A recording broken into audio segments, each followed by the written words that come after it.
Warning: do not watch on an empty stomach and make sure your fridge is well stocked. Ellison remained in shock, unable to believe what was happening before his eyes. The woman continued speaking, taking offerings out of her basket. Before we met, she had to fight against stomach cancer. In the end, she had to undergo surgery to remove her stomach, so she couldn't eat comfortably anymore. As she placed the offerings in front of the grave, she shared stories about Ellison's mother, who always loved to see others eat well and cared deeply for those around her. However, 3 years ago, when the cancer recurred, his mother had to undergo treatment once more. Her voice began to tremble, tears streaming down her face as she continued, seemingly unable to accept what was unfolding. Ellison was engulfed in emotion. Childhood memories flooding back, recalled his mother standing in the kitchen, always asking him when he came home from school, "Come sit down, sweetheart. You must be hungry. Let's have lunch together." Her face would light up with a happy smile upon seeing her son. This image was vivid in Ellison's mind, bringing hot tears streaming down his cheeks. He was lost in panic and pain, unable to accept that this was reality. This was not the farewell he had hoped for upon his return. The woman wiped her tears and continued, "Honestly, I'm not curious about what you've been doing all these years. It's all too late now. Even if you explained, she can't come back." Her words pierced Ellison's heart, leaving him in deep anguish. The woman continued, "But I was asked to give you this. This is a letter she left behind." She took an old, crumpled letter from her basket and handed it to Ellison, saying, "She said this letter accidentally fell into your house. You wrote it, didn't you?" Ellison took the letter, feeling as if everything before his eyes was fading away. The woman quietly left, leaving him and Ruren standing in silence before his mother's grave. Gently opened the letter, his vacant eyes staring at the words. At that moment, Ruren noticed something and said, "This paper is from the Ruben Empire in the magical world." No surprise. This is indeed the letter that Ellison wrote and sent back to his mother on the night he first created the magic of teleportation between worlds using spatial summoning magic. Ellison began to read the letter. "Dear Mom, everything I wrote is true. You might not believe it, but I am in a different world now. Everything here is very different from our world. Although the magic is unstable, I still want to send this letter to you. Even if I can't return, I want you to know that I'm doing well. I have become a level 9 Archmage and plan to open a restaurant. I know there will be no reply, but I still hold hope.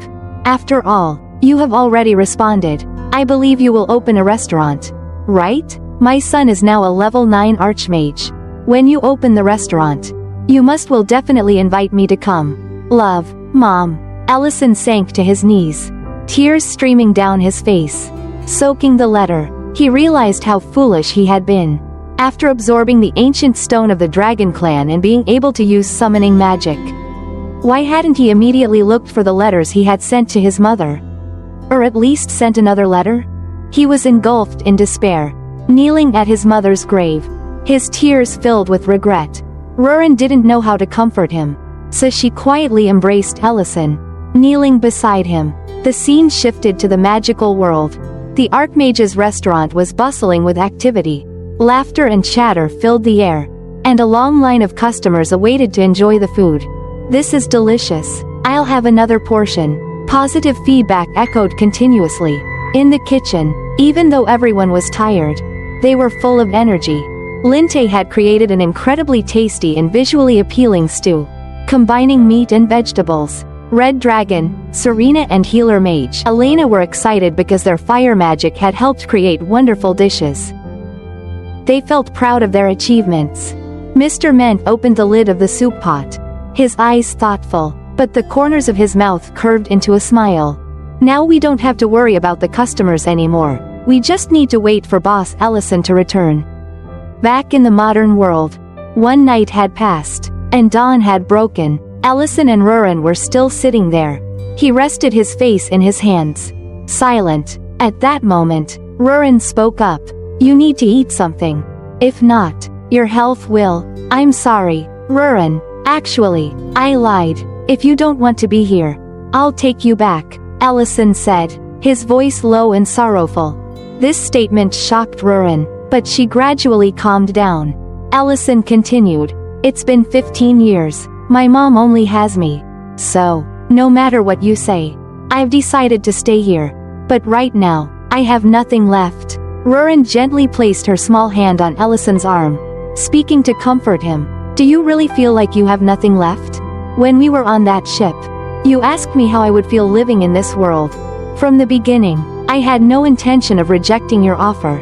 Holding Ellison's hand, intertwining her fingers with his, Rurin continued, "Besides, leaving you here and returning alone is impossible for me.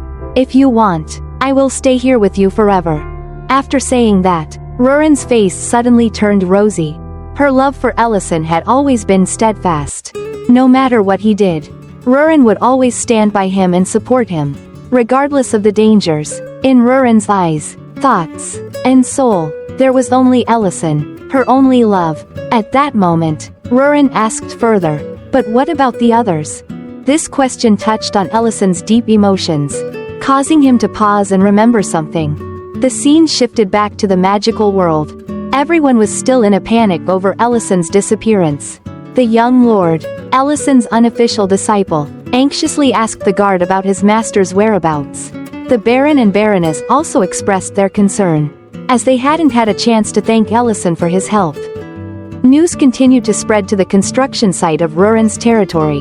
Geltzer, who was supervising, remained calmly seated over the blueprints. Upon hearing that Ellison had vanished, he advised everyone not to worry and to focus on completing the project on time and to a high standard. After the captain left, Geltzer pondered deeply but still believed that Ellison would not abandon them. Everyone was waiting for Ellison to return. Back in the modern world, Rurin stood up and continued speaking. "The people, the elves, the dwarves, and even the dragon tribe all love coming to your restaurant.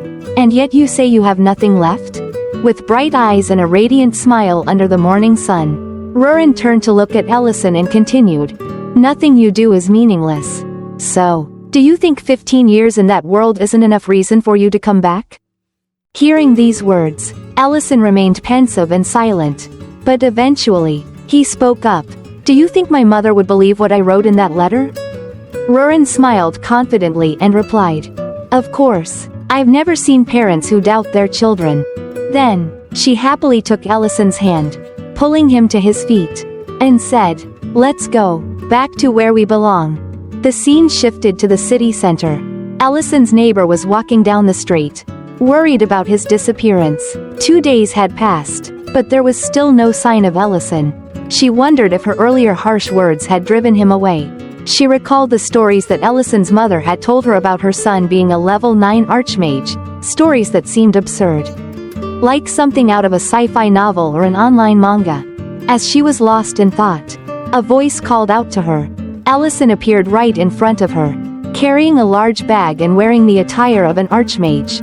He smiled and said, "Take this." His sudden appearance startled the woman, and she gasped, "Where have you been? And what's with that outfit?" Ellison replied casually, "I restored my magic to summon this. The mana in this place is quite thin, so it took longer." The woman couldn't believe Ellison's strange words. But when she opened the bag, she was astonished to find it filled with gold coins. Before she could react, Ellison activated the space transfer magic between worlds and said, "Although it's not much, please accept it. I have to return to the restaurant. There are still many people waiting. Thank you for taking care of my mother's grave." After finishing his words, Ellison and Rurin vanished before everyone's astonished eyes. The woman clutched the bag of money, remembering the stories Ellison's mother had told while she was in the hospital about the magical world she wanted to visit, where her son's restaurant was, filled with happiness and pride. Thinking of this, she collapsed to the ground, stunned and unable to believe what had just happened. Those around her stared in disbelief at what had occurred. Ellison truly was a level 9 Archmage. Our Archmage had officially bid farewell to the modern world to return to his restaurant, where familiar customers awaited him. It seemed that this modern world had become nothing more than a memory, a collection of beautiful moments. This world was not meant for a level 9 Archmage and a dragon with destructive power. The modern world was only for ordinary people with ordinary jobs. Everything passed by like a breeze. News of the Archmage traveling between worlds was quickly forgotten along with the daily news of the world. And later on, no one would remember that this place had the grave of the person who gave birth to the most powerful Archmage in the world. After stepping through the interdimensional portal, Rurin and Ellison returned to their magical world. This was the first time both of them had consciously used magic to teleport between dimensions. And the feeling was as if time passed extremely slowly, stretching endlessly before they finally arrived. They found themselves in a desolate, mountainous area, far away from their familiar restaurant. Without hesitation, Rurin suggested using teleportation magic to take them home. But Ellison, with a mysterious smile, declined. "Let me try my new teleportation spell," he said. A magic circle appeared, intricately detailed, with a sharp, radiant glow brimming with power. As Rurin stepped into the portal, she yelled, "You have to teach me this." But Ellison only smiled and replied, "You once said you didn't want to learn." As the portal closed, a fleeting sense of unease passed through both Ellison and Rurin. "Our customers must be furious with our sudden absence," he thought. Not to mention the workers at the farm, they must be really worried. He pictured the restaurant deserted and empty upon their return. But the sight that greeted them was the complete opposite. As they appeared in front of the restaurant, they couldn't believe their eyes. Thousands of people were gathered in a massive crowd, jostling outside the restaurant's entrance.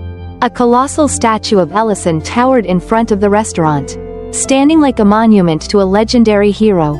The crowd wasn't just there to eat, they had come to admire the statue of Hero Ellison. Rurin and Ellison felt confused, wondering if they had stumbled into a different world, a different space, rather than their own restaurant. Suddenly, a voice called out from afar, catching their attention. Linte, the restaurant's steward, holding a plate of food and with tears in his eyes, cried out in a voice full of emotion, "Everyone, do you know who saved Lord Raiden of Grake Castle?" That's right, it was Lord Ellison, the restaurant owner. A murmur spread through the crowd. Admiring eyes followed Linte as he continued the story. "This is the dish that saved the Baron. Who wants to try it to restore their health?" The atmosphere immediately became frenzied, with people in the crowd simultaneously raising their money pouches, shouting, "I want to eat. I have money. I want to try it right now. I must eat first." In the middle of the chaos, the restaurant doors swung open, and Ellison, looking bewildered, stepped inside. Linte, seeing him, was so shocked that he fell to the ground. The main character coldly stared at him and spoke sternly. "Explain, right now." Linte, still flustered and unsure of what to say, was saved when Baron Raiden Grake stepped forward from behind, calmly speaking, all of this is my doing." After understanding the situation, Ellison frowned, sat down at a table, and began to taste the dish Linte had been advertising so fervently.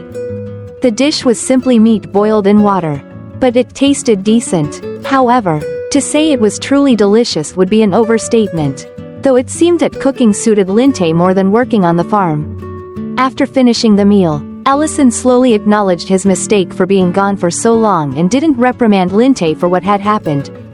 But Ellison immediately pointed at the bizarre statue of himself in the courtyard, his face showing nothing but exasperation. "Now explain to me what that ridiculous statue is supposed to be," he demanded. Baron Raiden eagerly jumped in with an explanation, his voice brimming with enthusiasm. "That's a monument in your honor. Don't worry about the cost, my castle covered everything."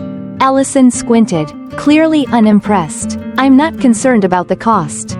What I want to know is what achievement exactly are you celebrating?" Linte, standing to the side, looked more nervous by the second, while Baron Raiden excitedly continued, "You're being far too modest. There was this legendary warrior during the Dragon Wars, a man who defied orders, deserted his post, and ran all over the battlefield saving lives. He may have been the most powerful mage, but he was the worst soldier. And that man was you." Ellison. Sweat started to bead on Ellison's forehead. He wasn't worried about being outed as a deserter, but rather about the headache and complications that would shatter the peace he currently enjoyed. Baron Raiden went on, still full of pride. "Not many people know this story, But do you realize? Grake was one of the villages you saved. So, when you entered my chambers on the day Dedran attacked, I recognized you immediately. Ellison chuckled, exhaling with mild surprise. I didn't think you were aware in that state. You saved my city and my family. I'll do anything to repay that debt. That's why I've pledged my full support to you. Ellison, Baron Ryden said solemnly. Now, do you understand what I'm saying? Ellison smiled faintly. Then, without warning, he extended his hand toward the door and unleashed a surge of powerful magic. No, he said, I don't. In an instant, the enormous statue of the hero Ellison, in front of the restaurant shattered into pieces. As the debris settled, Ellison warned, I don't want people associating my restaurant with anything but the food. The statue of Ellison, the war hero and grand mage, was reduced to rubble in the blink of an eye, leaving Baron Ryden stunned. After a moment of shock, the Baron awkwardly chuckled. Right, that statue. Yes, it was a bit much. Wasn't it? I might have gone overboard. Ellison pressed further. You'll also clear up the rumors about my food having miraculous healing powers, won't you? Baron Ryden, still embarrassed, nodded hastily. Of course, I'll explain the truth to everyone. And just like that, the once revered statue of the great hero Ellison that people had flocked to see for days was now nothing but a memory. By tomorrow, not a trace of it would remain. Meanwhile, at the Imperial Magic Academy, students were bustling through the hallways, excited for their upcoming lessons. A powerful mage walking by accidentally bumped into a female student, causing all her books to fall to the ground. Flustered, she quickly apologized for not noticing the mage's presence. In that moment, a delicate flow of magic lifted the scattered books into the air and neatly returned them to the student's arms. The mage responsible for the spell was none other than Medran, a 7th-level sorceress. You might recall, Medran was the very same sorceress who had accompanied the Crown Prince and suffered greatly at the hands of both Rurin and Ellison during one of their encounters. Though she never dared voice her frustration. As Medran walked away, 2 female students continued their conversation with renewed excitement. Oh my goodness, Medran just spoke to me. She's amazing, one of them squealed. The other girl replied, did you see her speed with magic? I didn't even have time to realize it. Do you believe those rumors about her? They must be made up. Yeah, I don't believe it. There's no way Medran could be kidnapped, tied up, and crying like that. Who would spread such ridiculous rumors? These words pierced right into Medran's ears as she walked ahead. She clenched her fists, trembling with anger and embarrassment. Medran gritted her teeth, thinking, that's right, I wish it were just a rumor. Once I find out who did this, I will. Lost in thought, as she approached her room, Medran suddenly sensed something was off. Someone was in her room. Her room was a place only Duke Tamura could enter without permission. But currently, the Duke was not in the capital, so the only other person who could be in there had to be someone else. Not a human, but a dragon, a terrifying, monstrous dragon, who might be cruel but perhaps only to Medran. Summoning all her courage, Medran flung the door open and shouted, I will go with you right now. So please, this time don't tie me up and drag me along. The rumors have spread all over the city, please. Be gentle with me this time. It seemed the incident of being tied up and dragged off by Rurin in the middle of the night was still a haunting nightmare for Medran. She cried and screamed, pleading in fear, but when she entered, the figure waiting was not Rurin, but the charming prince of the kingdom, sitting there with a look of surprise. The prince seemed to have no idea what Medran was talking about and only asked, Medran, what are you talking about? Oh no, this scene was even more embarrassing and shameful than being kidnapped and tied up in the middle of the night. Once the tension eased, the prince and Medran began discussing the increasing crime rate in Dedran and its impact on neighboring cities. However, they struggled to mobilize personnel to handle the situation. As the prince continued to speak, Medran was still blushing, lowering her head in embarrassment. She couldn't hear a single word from the prince, only stammering, "Why did you come without telling me first?" The prince seemed to realize Medran's awkwardness, but he didn't mention it and continued, "Dedran is in serious trouble, right? How many people have been mobilized to die already? Medrin tried to recall and replied. 3. The prince continued. In such a short time? Doesn't anyone else want to go? Medrin, after calming down, said, I can go in their place. But the prince immediately interrupted. No, if a stubborn person like you goes, they will run away. If that's the case, we won't be able to find out who created this poison. As he spoke, the prince took a vial of medicine from his chest. The two continued discussing the inability to mobilize additional personnel to Dedran. Suddenly, the prince smiled and suggested someone who seemed very ordinary, but in reality was a terrifying monster. This made Medrin feel anxious because she knew exactly who that was. And we all know who that is. Everyone set off for the town of Grake, where there was a high hill. On that hill stood a restaurant.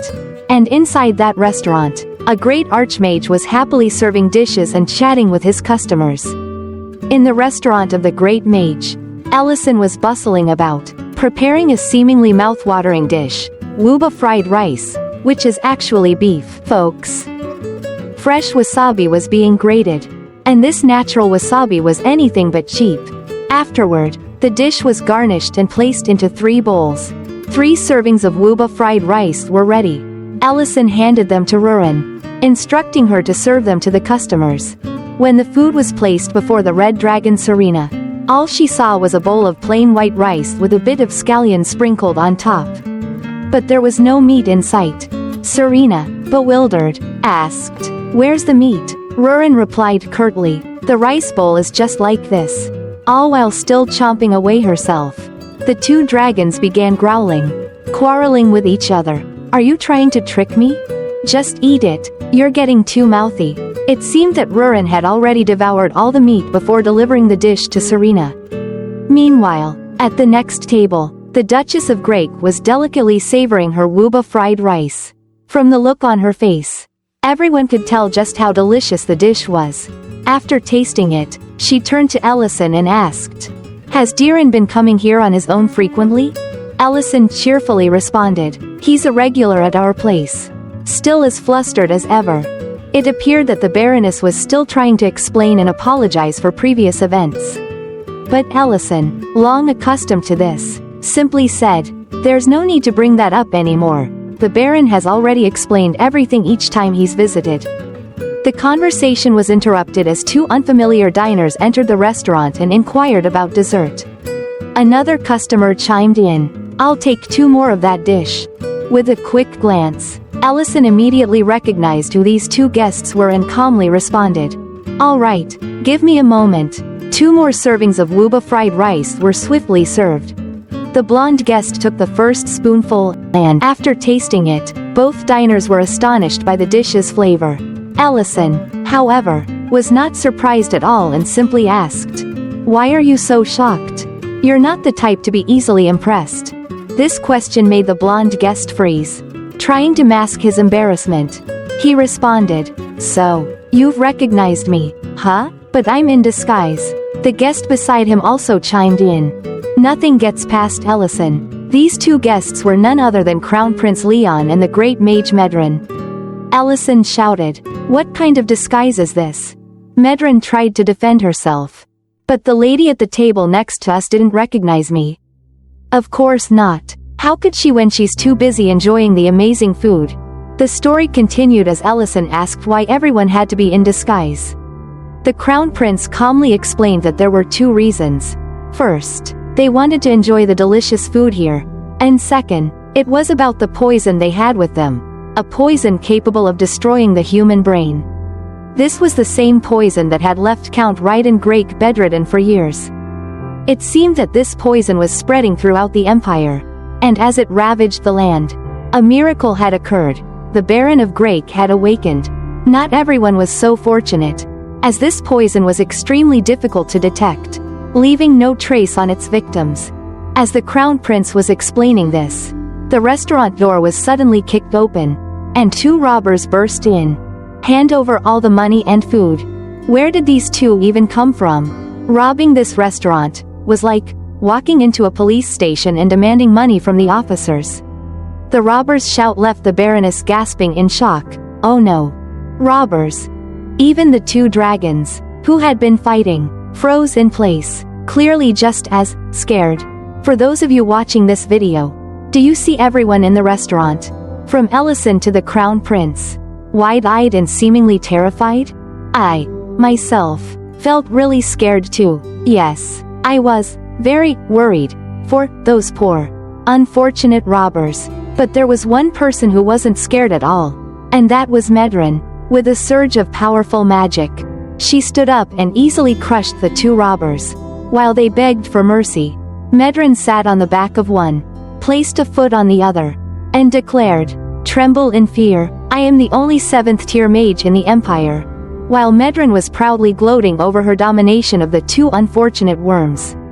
The Crown Prince, trying to hide his embarrassment, cleared his throat and said to Ellison, "Medrin's been really stressed out and tense lately. Please understand." Ellison, serious now, held up the bottle of poison and asked, "You've come to ask me to investigate the origin of this poison in Drenched City, haven't you?" The Crown Prince replied, "That's right. No matter how much we've interrogated Count Dedrin, he refuses to confess. All the officers sent there have ended up dead. The security situation in Drenched City is dire. This is undoubtedly the work of a group, and there's a chance it will spread to Grake City as well." While the conversation between Ellison and the Crown Prince continued, Medrin was still gleefully tormenting the two foolish robbers. Medrin asked, "Who am I?" The robbers responded, "The Great Mage." Medrin pressed again, "Who am I?" "The Great Mage." Poor souls. Indeed. Returning to the Crown Prince's conversation, Ellison asked, "Why would you entrust such an important task to an ordinary restaurant owner like me?" The Crown Prince pretended not to hear the question and continued, "Recently, the Dedrin estate was destroyed.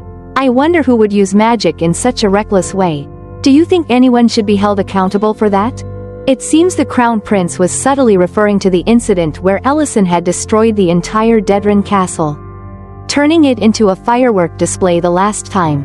The Crown Prince continued, "I can't say for sure. This secret can only be known by a 7th-level mage of the Empire." Hearing this, Medrin, the only one with that title, was startled and thought to herself, "What is this? Why is the prince throwing this onto me?" Before Medrin could speak, the Crown Prince burst into laughter and said, "I leave it to you. Contact me if you need anything." With that, the Crown Prince left. Medrin, who now found herself forced to work with Ellison, was clearly distressed by the situation. The scene then transitions to the outskirts of Dedrin. The city appeared in front of them, a ruinous landscape filled with poverty and looting at every corner. The situation there was far worse than Ellison had anticipated. "Why are we here?" Rurin asked. "We're here to catch the person responsible for creating the poison that was used on the Baron of Grake." Ellison responded. This poison had turned a once prosperous city into a chaotic mess. The surrounding residents were suffering terribly. Every commander sent to investigate had mysteriously died. This gave Ellison much to ponder about how to solve the issue.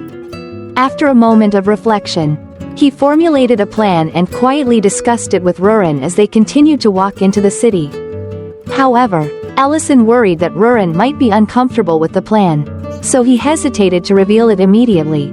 But as you might expect, nothing fazed Rurin. She was willing to do anything for Ellison, even if it meant risking her life. When Rurin asked what the plan was, Ellison smiled softly. "This is the plan." In front of them was a prison with iron bars, and Rurin had become a prisoner. This was a mixed-gender prison, and the coarse, rough inmates, upon seeing a beautiful girl like Rurin, cheered with delight and laughed loudly. "Whose birthday is it today?" They jeered with lecherous smiles. "Hey sweetheart, do you know what happens to the first girl to walk in here?" Rurin gazed at them with a bored expression and mumbled, "This prison is terrible. They don't even separate men and women. I wonder how long I'll have to put up with this." As she muttered, her hands began to glow with a fierce red mana. You can probably guess what happens next, so I don't need to go into details. At that moment, the warden appeared, opening the door to welcome the steward of Dedrin. "Ricardo, I have to admit, the artist really drew this minor character terribly." As soon as he showed up, he yelled, "Damn it, why is there a female prisoner here?" Ricardo looked at Rurin, a smile creeping across his face. Oh, she's a bit headstrong, but that's part of the charm. Take her out and separate her from the others. Reedon and the rest might treat her poorly. It's a waste to leave her here, isn't it? At that moment, a woman dressed as a maid entered and whispered something in Ricardo's ear. It seemed to be a serious matter. Shocked, Ricardo hurriedly returned to the castle, muttering to himself, "Damn it, haven't they learned anything? 3 people have already died. And they still don't get it?" The doors to the castle's drawing room opened, and Ricardo entered with a friendly smile. "Sorry to keep you waiting. I'm the steward here. I heard you've come from the royal palace." In front of Ricardo was a young, handsome man dressed in a pristine tuxedo. Facing away from him, the young man calmly replied, "So you're the steward?" The noble youth, with a confident look and a smile on his face, continued, "Nice to meet you. I'm Count Rivik. From today, I'll be in charge of managing Dedran. I'm sure you figured out who this is by now. Haven't you? The protagonist, of course. Once he's dressed in fancy clothes, his aura changes instantly. With that face and charisma, if he went out to woo the ladies, they'd surely fall head over heels." After a few casual exchanges, the two officially began discussing the handover of duties as Ellison finished reading the document Ricardo brought. Ricardo apologized for his lateness and mentioned that some strange things had been happening in the castle recently. He informed Ellison that at the time of his arrival to take over the territory, the situation was quite chaotic. After reading the document, Ricardo glanced at the seal stamped on it and spoke up. "This is the royal seal." Ellison immediately cut him off. "Are you suggesting it's fake?" Ricardo seemed indifferent to the authenticity of the seal. He rolled up the document and said, "No, but I believe it arrived earlier than expected. 3 of the officials sent here have already died. I thought the nobles would avoid this place. But apparently, that's not the case." Ellison kept his nonchalant expression and smirked, his tone dripping with sarcasm. "Ha ha, you're suggesting I should be careful not to become the 4th, right? You truly jest, my lord. How could I harbor such disrespectful thoughts?" Ricardo replied casually. "Disrespectful, huh?" Ellison smirked, his face remaining indifferent, as if nothing was of any significance. Suddenly, he tore the royal document in 2 right before Ricardo's shocked eyes. As Ricardo stood in disbelief, Ellison continued, "Now this is disrespect." Panic and fear were now plastered on Ricardo's face. "What are you doing? How dare you tear a letter from His Majesty?" Ellison grinned, his voice oozing with a carefree attitude. The contents of the letter were so predictable. There was nothing interesting left. Just the usual: ensure security, care for the people, eliminate corruption in Dedran. I can read that in a blink. As he finished speaking, Ellison propped his legs up on the table, his tone remaining indifferent. "But I don't care about all that. I want to make this place a little more interesting." Ricardo could only remain silent in the face of Ellison's provocations, his expression betraying his nervousness. Ellison continued speaking, rubbing his fingers together as if hinting at something. "I think you wouldn't want to see the officials here being replaced constantly, right? After all, don't we have some mutual benefits?" It seemed Ellison's psychological tactics had completely seized the upper hand. Ricardo was lost in thought, unsure of how to respond. The scene then shifted to the castle's dungeon. The prison warden led Rurin out of her cell. She was bound, hands tied, with a furious expression on her face. If it hadn't been for Ellison's plan, all the prisoners would probably already be dead by her hands. Ellison's exact words were, "If you become a criminal in this city, you'll find out the origin of the poison. So, endure the jail time for now. All right?" Such a grand plan, sending his lover straight into prison. As Rurin stepped out of the dungeon with the warden, the other prisoners began to mock her. "You're leaving already? Let me tell you something. You'll be begging to come back here soon. This place is a paradise compared to where you're headed. If I were you, I'd bite my tongue and die now." Rurin suddenly realized something but remained silent.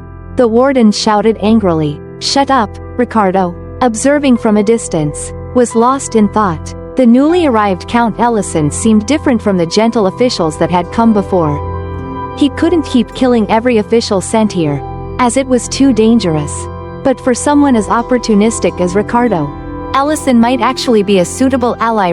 Ricardo reached inside his coat, pulling out a vial of poison and smirking as he thought to himself, it might be worth the risk. Let's see if he's truly as brave as he acts or if he's just putting on a show to avoid death. That same night, in the Lord's castle in Dedran, Ellison stared at the vial of poison. He was also deep in thought about Ricardo. He didn't react at all. People don't usually make this kind of poison themselves. So if it's real, he must have connections to the underworld. I've been playing the role of a corrupt official, but maybe I've come off too knowledgeable. If I mention the poison outright, he'll definitely play dumb. Now I just have to hope nothing goes wrong with Rurin's side of things. Suddenly, there was a knock on the door, and a servant entered, a woman who had previously met with Ricardo in the dungeon. She brought with her a cup of tea, specially sent by the butler. Ricardo, despite Ellison instructing her to leave the tea on the table, the servant insisted. The butler has requested that I confirm you take a sip before I am allowed to leave. He calls it a sign of trust. The servant added upon hearing this. Ellison was momentarily stunned, unable to believe that Ricardo would be so bold as to openly attempt to poison a government official. Did he really expect Ellison to drink this tea to prove his trust? If Ellison used his position as count to refuse, the butler might never reveal his true intentions again. Gazing at the cup of tea in the servant's hands, Ellison fell into deep contemplation. He lifted the cup, still weighing his options. If the tea was poisoned, he would stop the charade immediately and use the situation to threaten Ricardo. If it wasn't, he'd continue to play the role of Count Rivik. Poisoned or not, it didn't matter much to Ellison now. With the power of a god at his disposal, he could traverse worlds with ease with absolute confidence. Ellison raised the cup to his lips and drained it in one gulp. As he swallowed, the servant smiled, her face glowing with satisfaction upon seeing Ellison complete the test. The familiar aristocratic charade unfolded, and Ellison nodded, saying, "This tea is excellent, surely a high-grade blend." The servant smiled gently and replied, "I knew you'd like it." After she left, Ellison pondered. The tea was not poisoned, but had he truly passed the test? Before exiting the room, the servant turned back and added, "One more thing. The butler Ricardo has prepared a gift for you after passing this test." Ellison had no time to question further before a female slave appeared, leaving him both stunned and uncomfortable. The situation was becoming increasingly complex. Rurin, her name popped into his mind, causing a wave of unease. It wasn't the gift that Ellison feared, but the thought of what Rurin might do if she found out about it. Another issue dawned on him. Slaves existed in this city, something strictly forbidden in the Empire. Additionally, the girl appeared to be under some form of hypnosis before he could process everything. The girl suddenly pushed Ellison to the ground, straddling him. The scene shifts to the outskirts of Dedran City. Here, a gang leader is sitting in front of two bruised and battered subordinates. Their faces are covered in wounds, and they are tightly bound. The leader asks, "So, you broke into an empty house, and then a woman showed up and started fighting you. But why does your face look like this?" The two kneeling men shout, "She's strong." "Yes, she's not like an ordinary person." The leader doesn't seem very interested. He continues speaking, "I told you to lay low. I just killed a bunch of officials. So if you can't avoid getting into fights, the least you can do is not get caught. You should have managed to do at least one of those things."